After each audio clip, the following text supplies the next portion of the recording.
Voilà, on est de retour. Et aujourd'hui, on est avec Monsieur Mohamed Keïta, qui, qui va parler du pacifisme dans l'islam. Parce que vous savez que dans Je s'exprime, c'est la diversité. Nous savons aussi que la richesse, nous savons aussi que la différence, c'est une richesse. Et tout ça pour dire que on est intéressé à tout. On est intéressé aux musulmans, on est intéressé aux bouddhistes. Nous sommes intéressés à tout le monde. Et moi, je suis chrétien et lui, musulman. Et c'est un plaisir d'être avec lui. Et avant de commencer, laissez-moi dire bonjour, un salut à vous tous qui nous écoutez et aussi un salut spécial à Priscilla, ma chef de rang au Hilton de Strasbourg, la meilleure, qui nous regarde. Et bonjour Keïta. Bonjour Monsieur José. Merci d'avoir accepté mon invitation. Et aujourd'hui, nous allons parler de l'islam, du pacifisme dans l'islam. Et à noter que, comme tu me l'avais dit, c'est ton projet de doctorat, parce que tu fais une thèse. Donc, parle-nous un peu de ton parcours et de qui tu es. Bonjour Josué, bonjour tout le monde. Et je tiens à remercier mon ami Josué pour cette invitation. Et je tiens à remercier également tous ceux qui nous suivent à travers le monde. Et merci vraiment pour cette invitation et cette opportunité qui est. Et pour cette opportunité qui m'est offerte pour parler de la paix et dans un environnement un peu spécial. Et comme vous avez dit, je suis Keïta Mohamed Bintou de la Guinée-Conakry. J'ai fait mes études après le bac au Maroc, où j'ai étudié le droit musulman et la charia à l'université Al-Qarawiyyin de Fès. J'ai eu la licence là-bas en droit et en charia. Ensuite, je suis venu à Rabat pour suivre mes études supérieures à l'Institut Dar al-Hadith al-Hassaniya pour des études islamiques supérieures, où j'ai obtenu mon diplôme de master, équivalent de master. Et ensuite, je suis doctorant en fin de thèse, sur le droit musulman. Ma thèse porte sur les fondements de la jurisprudence musulmane, notamment, je peux le dire en arabe, c'est Dabt al-Qiyas wa atharuhu ala al-furu' inda al-imam Shafi'i. C'est un peu essayer de réguler l'analogie. C'est l'imam Shafi'i qui est l'un des éminents savants du droit musulman contemporain et jusqu'à maintenant, qui est même le fondateur de cette jurisprudence, des fondements de la jurisprudence. Excusez-moi.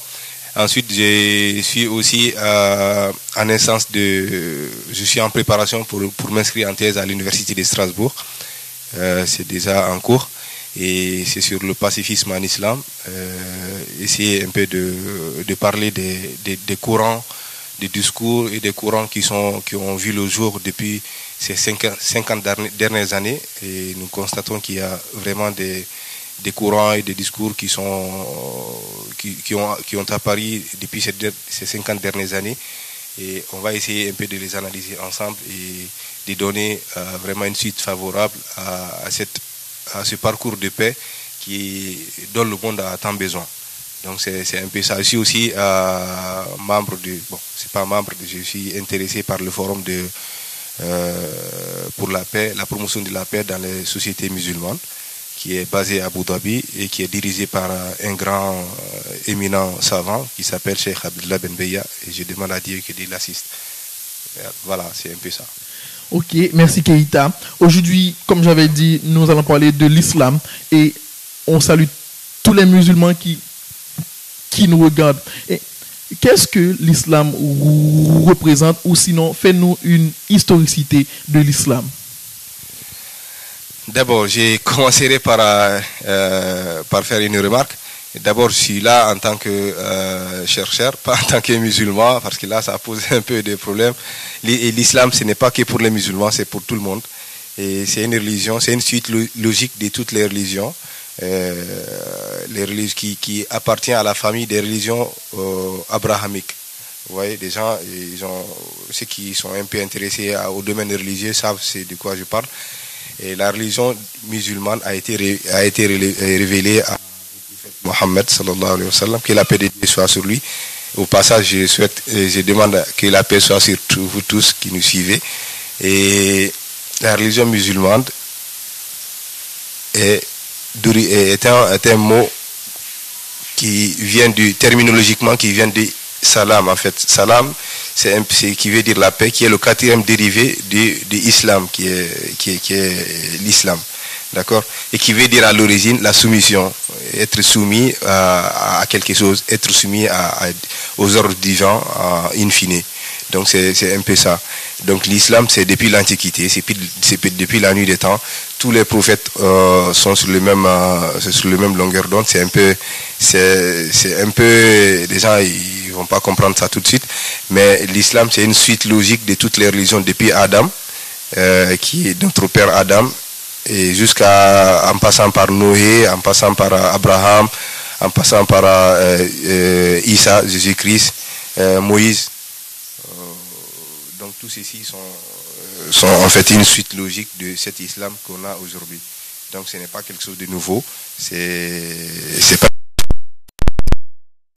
qui est sur la trace des autres religions qui ont été révélées ou des religions qu'on appelle des religions monothéistes. D'accord, abrahamique, dont Ibrahim alayhi salam, que la paix de Dieu soit sur lui, est le père fondateur de cette religion monothéiste, qui veut dire qu'il faut attester qu'il n'y a qu'un Dieu digne d'adoration et que nous ne devons associer rien à Dieu dans sa créature et dans sa miséricorde, dans sa magnificence. Donc c'est un peu ça l'islam en fait. D'accord. Donc on peut apprendre que l'islam c'est déjà une religion monothéiste, et qui dit musulman dit être soumis, donc n'importe qui peut être musulman. Parce que souvent on a l'impression que l'islam c'est la religion des Arabes, ou l'islam c'est une religion de la partie orientale. Donc qu'est-ce que tu peux nous dire sur cela?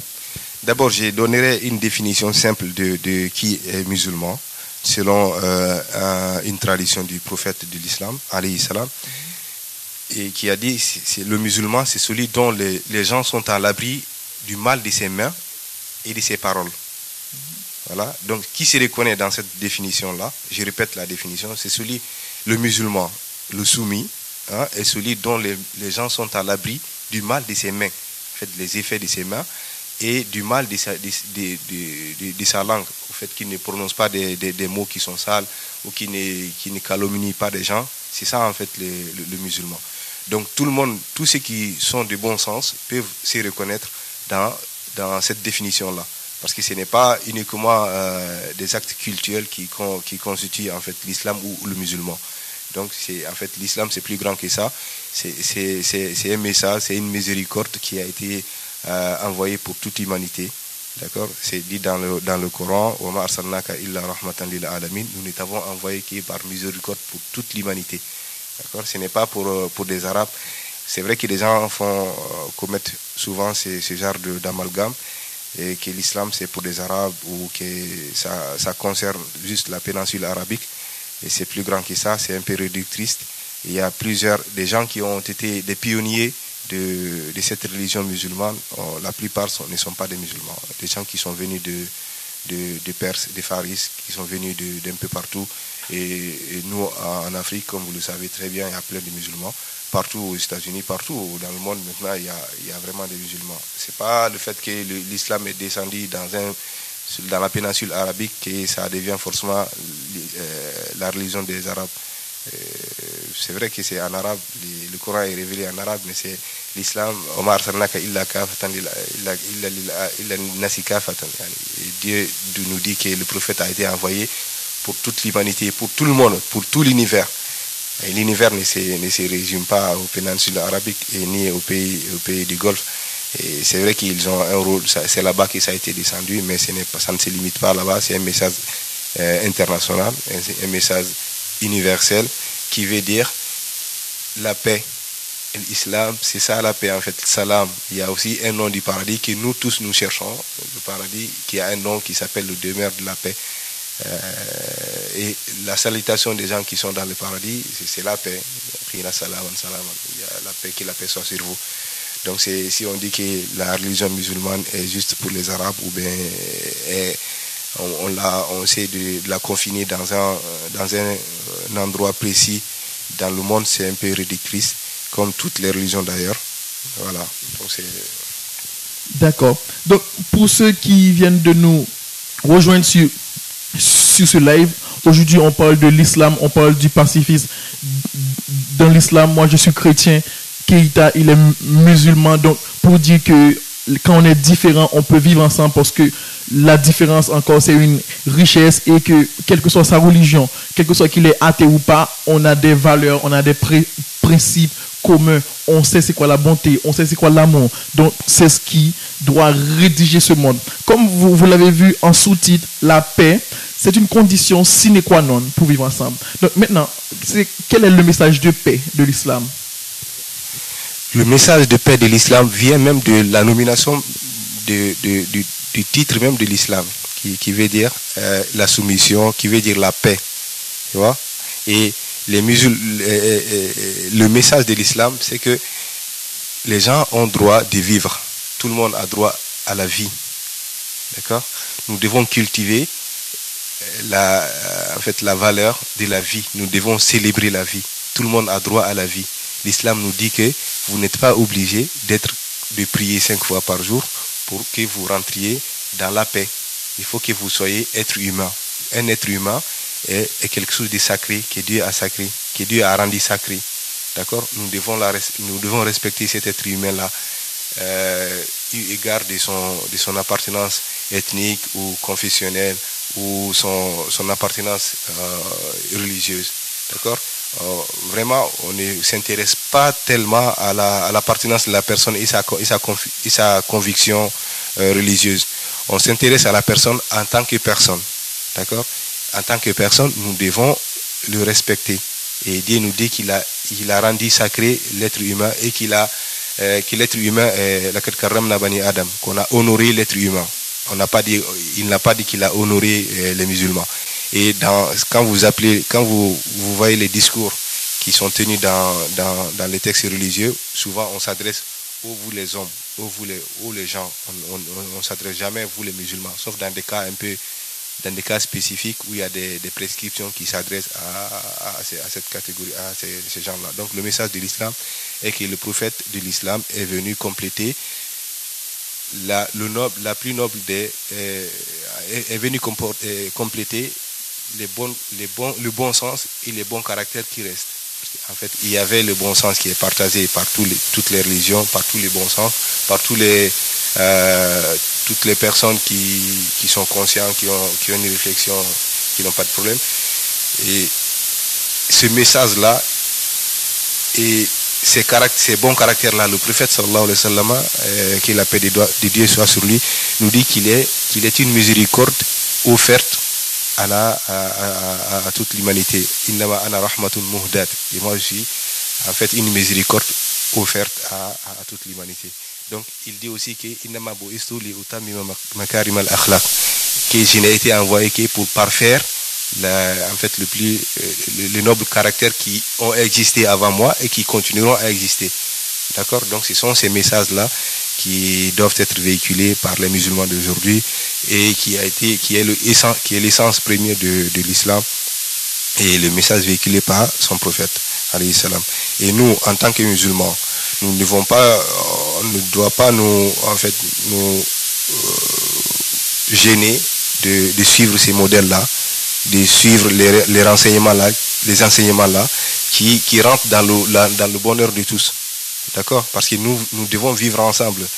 Et ces vivre ensemble-là demande des sacrifices. Et il faut consentir des sacrifices.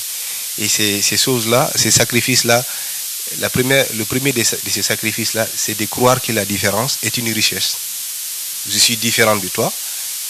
Toi, tu n'es pas moi. Moi, je ne suis pas notre ami. Et ainsi de suite.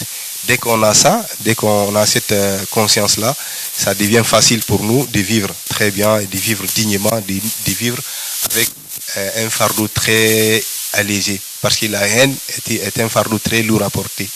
Vous voyez? Donc il faut vraiment qu'il y ait ce message de paix. Et la paix, ce n'est pas que les gens puissent ne pas tenir les armes. Non, mais la paix, ça commence de l'intérieur. Il faut être en paix avec soi-même, avec son histoire, avec tout. C'est un peu le message de l'islam. Voilà. La paix, c'est ce qu'on veut dans ce monde. Parce que nous, à Jeux au secteur, comme tu le sais, on s'intéresse à l'homme, on s'intéresse à sa paix intérieure et on croit que les victoires intérieures précèdent les victoires extérieures. Maintenant, quand on parle de la paix dans l'islam, donc ces 15 dernières années, on a vu des choses qui sont passées. Bon, malheureusement, des gens ont dit que c'est l'islam. Mais donc, du coup, quand on voit la paix dans l'islam et aussi on voit des attentats, on voit des choses comme ça et des gens dans leur tête, quand ils voient islam, ils vont dire bombe, attentat. C'est pour ça que on avait dit on va désamorcer cette bombe qui est dans l'esprit des gens. Donc, qu'est-ce que tu peux en dire? La paix, attentat. C'est vrai que c'est une bonne question. Et si on remarque ce qui se passe actuellement dans le monde, et si on voit le rapport de ce qu'on est en train de dire, on dit l'islam c'est la paix, l'islam c'est le vivre ensemble, l'islam c'est le respect de l'être humain en tant que tel.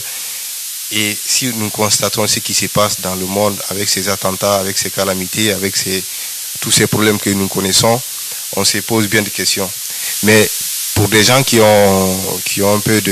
réfléchissent bien, on ne va pas se laisser diriger ou guider ou endoctriner par des fous, si je peux les appeler ainsi.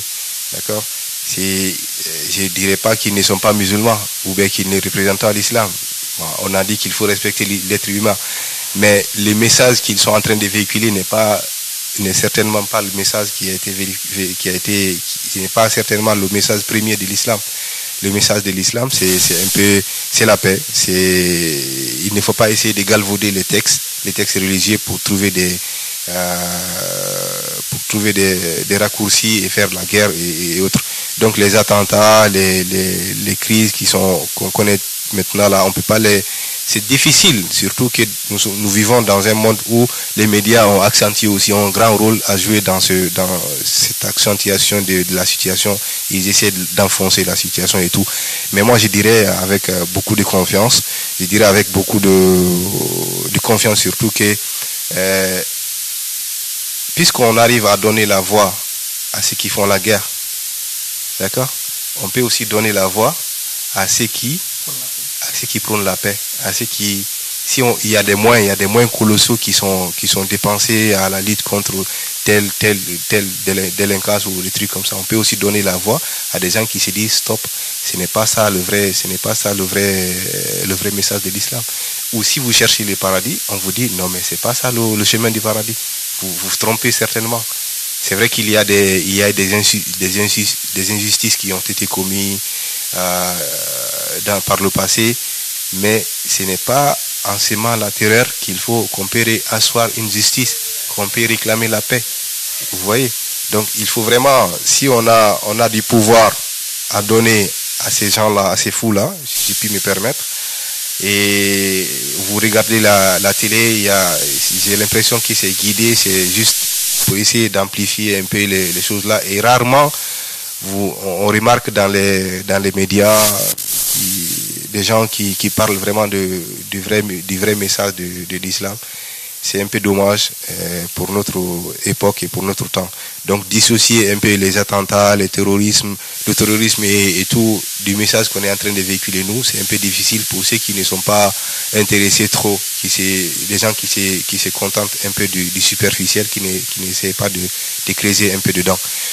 Moi je dirais tout simplement que pourquoi cela a été accentué, parce que la responsabilité des savants a été ignorée quelque part, et des gens qui devraient prendre leur place ont oublié cette place-là.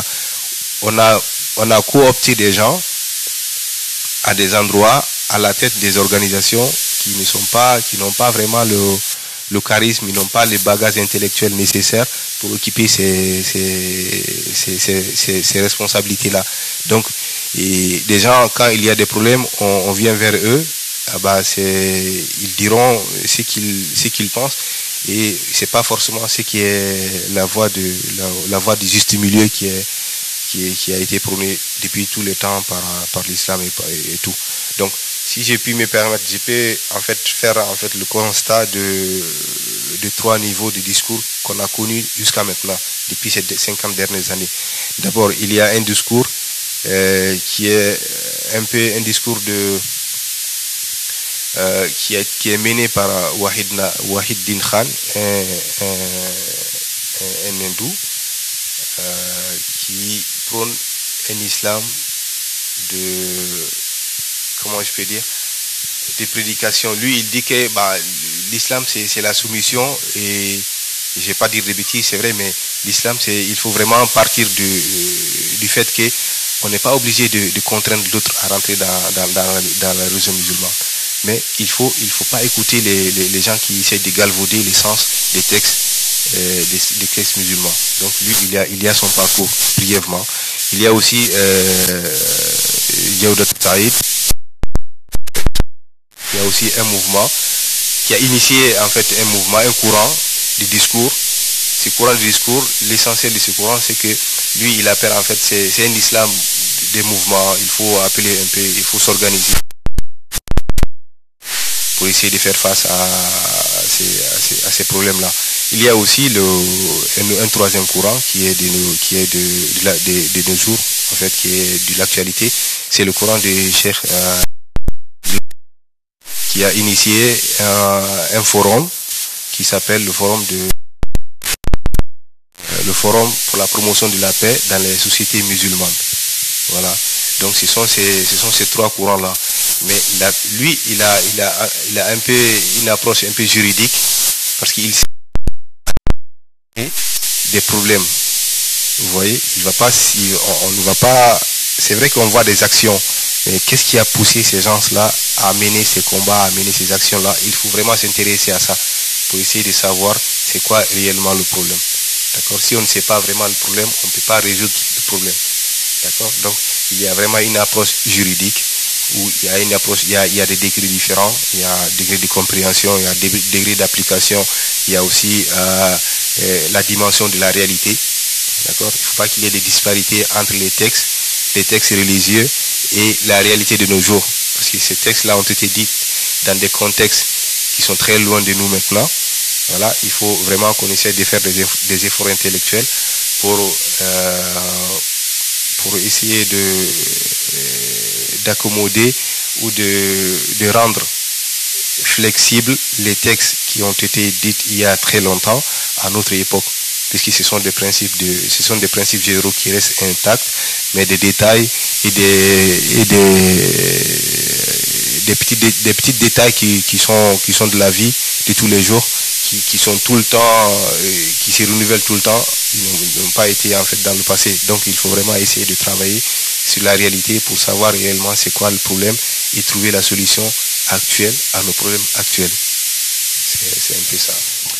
Ok, d'accord. Donc, vous avez compris que l'islam, le message de l'islam, c'est pas un message de mettre des bombes partout. Le message de l'islam, c'est pas tuer son prochain, c'est plutôt d'aimer son prochain, d'être en paix avec son prochain. Et je sais que dans le Coran, ils ont parlé de tuer, non? Oui, dans toutes les religions, on parle de tuer, mais qui doit tuer et tuer pour quelle raison? D'accord? En France ou dans les pays développés, dans des textes, il y a aussi tuer. D'accord? Mais ça veut dire on doit se demander qui doit tuer et pourquoi tuer. Et dans le Coran, c'est vrai qu'il y a des textes qui incitent à faire la guerre. Mais c'est quoi cette guerre-là? C'est la guerre contre soi-même. C'est la guerre contre son âme qui nous pousse à commettre des erreurs, qui nous pousse à commettre des péchés, qui nous pousse à faire du tort à notre prochain. C'est ça en fait, c'est cette guerre-là et qui doit être menée en fait. Sinon, dans le Coran, c'est dit à plusieurs passages que C'est pour cette cause-là qu'on a prescrit aux enfants d'Israël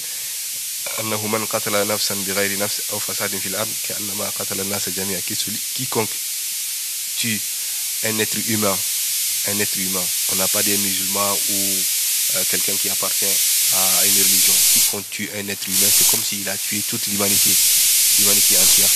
Et quiconque fait don de vie à un être humain, qui sauve un être humain, c'est comme s'il a sauvé toute l'humanité. Ben ça, ce sont les messages qui sont moins, qui ne sont pas véhiculés. Ben,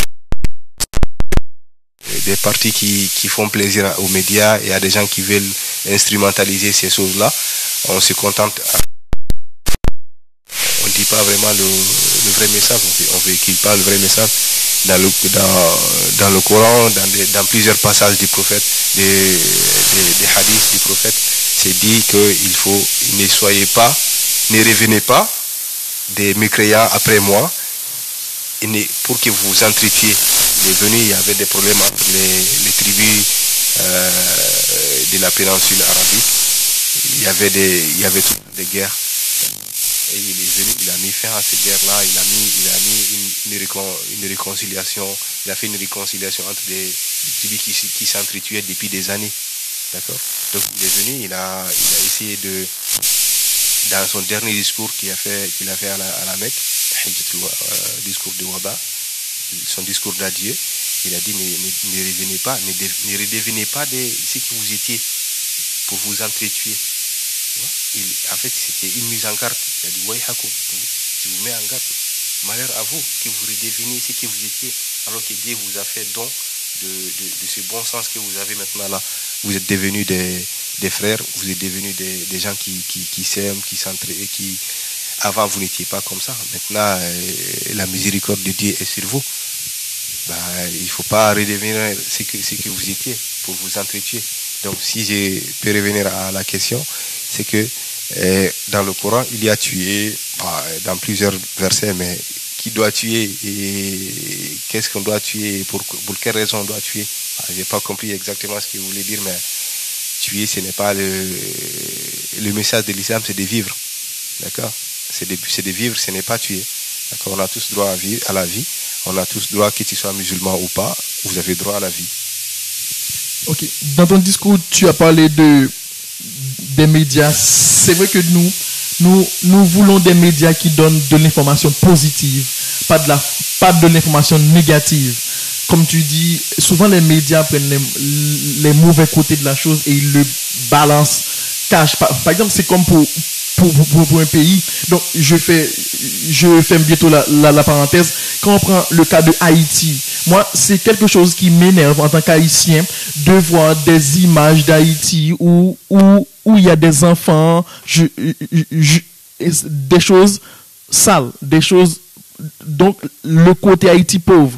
Pourtant, ils vont jamais prôner le côté d'Haïti où il y a la plage, le côté d'Haïti où c'est l'union, le côté d'Haïti où c'est le vivre ensemble. Non, mais ils vont donner le côté d'Haïti où il y a la guerre et là, ils vont balancer ces images et donc du coup les images et les gens vont créer une perception de ce pays et même bien d'autres pays. Donc c'est le problème des médias d'aujourd'hui. Mais nous dans Je s'exprime, nous intéressons aux choses positives parce que nous croyons que l'homme a cette capacité en lui-même de faire des bonnes choses, a cette capacité en lui-même de garder cette paix. Moi, pour venir, est-ce qu'il y a une solution ou des solutions pour commencer à changer la perception de ces personnes qui pensent que l'islam, c'est attentat? La perception de ces personnes qui pensent aussi que quand on dit musulman, qui ne connaît pas c'est quoi musulman, ou la perception de ces personnes qui interprètent mal le discours religieux. Et c'est une très bonne question, c'est une très bonne remarque et cette allusion, cette analogie que vous avez faite avec la situation en Haïti et en Afrique et dans les pays pauvres juste de façon générale. Et c'est ce qu'on trouve vraiment dommage parce que souvent nous avons l'impression que en fait dans les pays africains ou dans les pays pauvres ou des pays du tiers-monde, souvent il y a une image, il y a 3 images qui est collée à ces pays-là. C'est la famine, d'accord? Il y a la famine en Afrique, il y a la famine dans les pays du tiers-monde, c'est la guerre. On s'entretue tout le temps, il y a pas de stabilité politique, il y a tout le temps des problèmes. Et en dernier, c'est les maladies. Voilà, ce sont des 3 stéréotypes qui sont collés à nous au pays du tiers-monde. Et c'est bien dommage, c'est très bien dommage. Vous avez bien résumé la situation, vous voyez.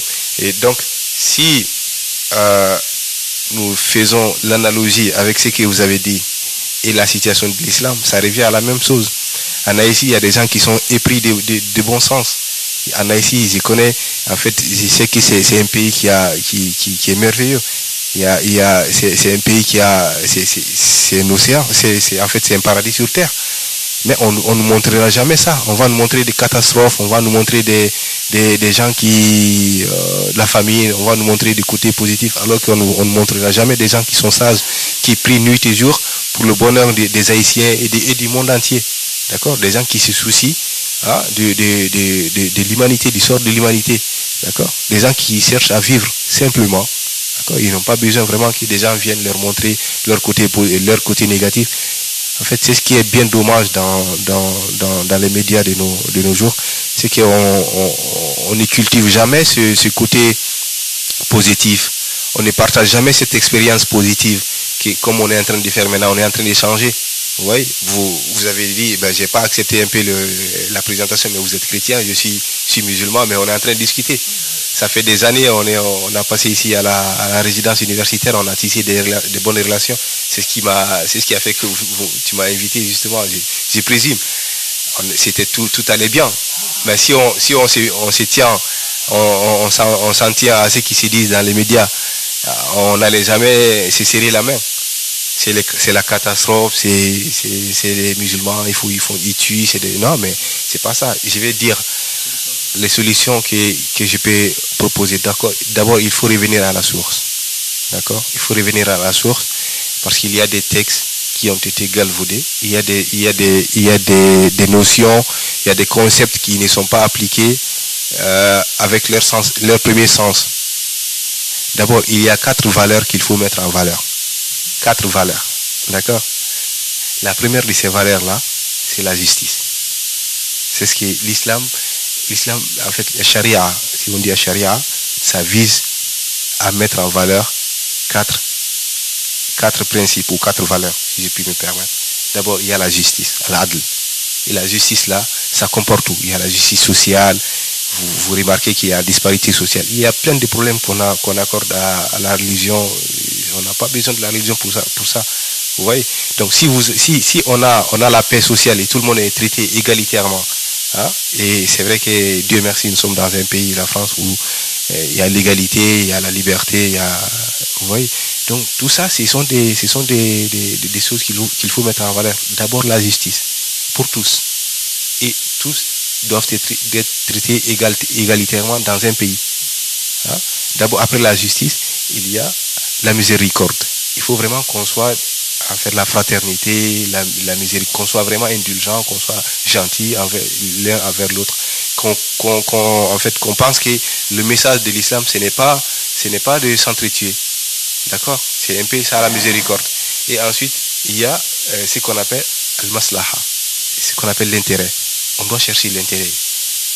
Et dans l'intérêt, on cherche ce qui nous réunit.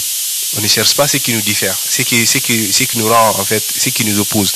On a plusieurs choses en commun, ce qu'on a en commun et qui peuvent nous unir, qu'on essaye vraiment de s'en tenir à ça. D'accord? C'est vraiment ça, en fait, les messages de l'islam. Et en quatrième, c'est la sagesse. D'accord? Il faut qu'on soit sage. La sagesse, ça veut dire qu'il faut s'instruire. Il faut s'instruire, chercher à savoir c'est quoi une religion, c'est quoi l'islam, c'est quoi le christianisme, c'est quoi le judaïsme, parce qu'ils ont tous le même message, qu'on vive ensemble, qu'on vive dans la paix, que personne ne fasse du tort à son prochain. C'est ça le message de toutes les religions. D'accord? Ce sont les 4 valeurs qu'il faut essayer de mettre en application maintenant. Et après, si avec tout ça, quelqu'un vient me dire, ben voilà, il y a la charia, c'est pour couper la main des gens, c'est pour faire ceci, je leur dis que c'est très simple. On revient on revient un peu en arrière à la source des choses. La charia, ça veut dire quoi? Il y a quatre droits, il y a 5 droits en fait, il y a 5 objectifs de la charia en fait. D'accord? C'est parmi ces 5 objectifs, ces 5 droits-là, d'abord il y a le droit de croire ou de ne pas croire. Vous avez tout à fait le droit de croire, d'être musulman ou de ne pas être musulman ou de ne pas avoir de religion du tout. C'est dans le Coran en fait. Celui qui croit, celui qui veut qu'il ne croit pas, celui qui veut celui qui veut qu'il croit, celui qui veut qu'il ne croit pas. Ça ne veut pas dire qu'il faut appeler à l'athéisme non, ça veut dire juste que c'est de la liberté en fait. La liberté est un principe fondamental de toutes les religions, notamment de l'islam. D'abord, c'est le premier des droits, la liberté de croire ou de ne pas croire. Le droit de croire ou de ne pas croire. Le droit à la vie. On a droit à la vie, d'accord? Vous méritez la vie. Nous devons cultiver la vie. Nous devons cultiver la valeur de la vie à la valeur de la mort. On ne va pas se laisser endoctriner par les marchands de la mort. C'est pas possible. D'accord? Il y a aussi le quatrième, c'est le droit à l'intelligence. On a le droit d'être intelligent. D'accord? Et dans ça, c'est en fait, j'ai dit les principes généraux. Dans le droit à l'intelligence, il y a le droit de la propriété intellectuelle et tout. Vous voyez? En fait, le quatrième droit, c'est le droit à la fortune. Votre argent, ça vous appartient. Vous avez le droit de posséder vos biens. D'accord? Et le cinquième, c'est le droit à la progéniture. D'accord?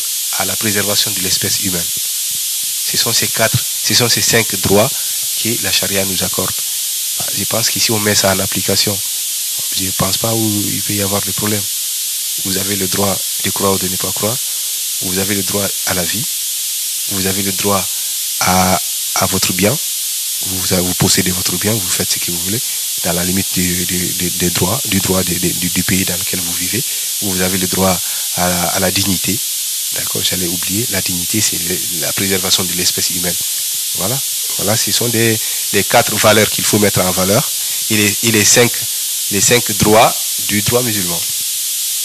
Voilà, donc vous avez compris, c'est que l'islam, le message de l'islam, c'est la paix. Voilà, c'est ce qu'on a compris. Et une des solutions pour pratiquer cette paix, c'est de revenir à la source. Parce que souvent, il y a des gens qui interprètent mal le message de l'islam. Et pour conclure, qu'est-ce qu'on va dire? On va dire que ce qu'on fait là, on parle de l'islam. La dernière fois, on a parlé de culture. L'autre fois, on a parlé de l'afroféminisme en Afrique. Et vendredi prochain, je serai avec Wendy Fell. On va parler de la réparation de la traite et de l'esclavage. Voilà, sur un live vendredi. Et sachez que, comme ils disent, il n'y a rien de nouveau sous le soleil. Mais chacun est unique dans la manière qu'il fait quelque chose. Donc, moi aujourd'hui, je fais ce que je fais. Quelqu'un l'a fait, mais on est tous uniques. Et Keita, pour finir, est-ce que tu as quelque chose à dire?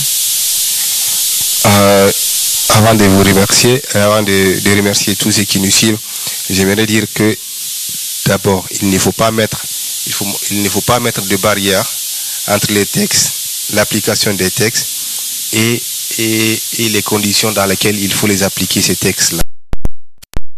Si nous devons chercher à savoir la source du problème, ensuite chercher des solutions contemporaines, ensuite appliquer ces solutions dans des environnements en essayant de préserver la spécificité culturelle et environnementale dans lequel nous voulons appliquer n'importe quelle décision, n'importe quelle loi.